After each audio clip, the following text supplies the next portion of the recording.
Hallelujah.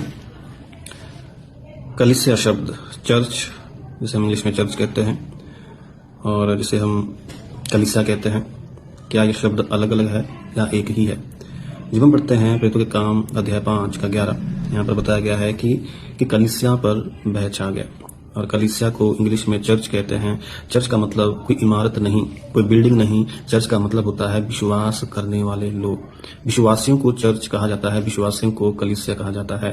तो जब हम ग्रीक में शब्द को देखते हैं जिसका मतलब होता है एकलेसिया, चर्च, सभा या मंडली, गिरजाघर भी कहा जाता है, जिसका अर्थ होता है बुलाना।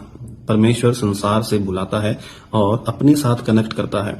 जब हम देखते हैं प्रेरितों के काम में कि पतरस के द्वारा कलीसिया का निर्माण होता है, जब 120 लोग प्रार्थना करें तो लिखा है आत्मिक लोगों को कलीसिया कहा जाता है, जो उद्धार पाए हुए हो। उद्धार पाए हुए लोगों को कलीसिया कहा जाता है, चर्च कहा जाता है। प्रभु ने कहा जहां 2-3 जन, तो जहां 2-3 लोग होंगे वो परमेश्वर के चर्च होंगे या परमेश्वर की कलीसिया होंगे या परमेश्वर का घर होंगे।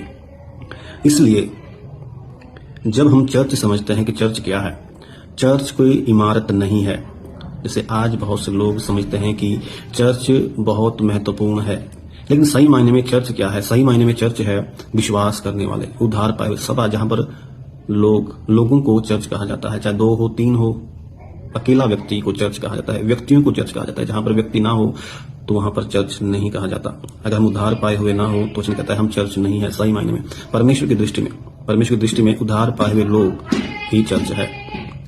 चाहे वो पृथ्वी पर हो, चाहे स्वर्ग में, जो उद्धार पाए हुए रहते हैं उनको परमेश्वर अपनी चर्च कहता है, अपनी कलीसिया कहता है।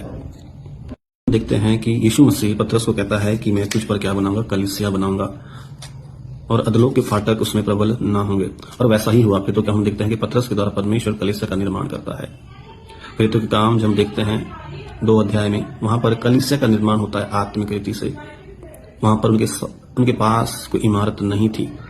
लिखा है वो एक कमरे में प्रार्थना कर रहे थे परमेश्वर से, और परमेश्वर का आत्मा उतरता है, कलीसिया का निर्माण होता है, उद्धार उनका होता है, आत्मा को प्राप्त करते हैं। लिखा है आत्मिक लोगों को चर्च कहा जाता है। हालेलुया।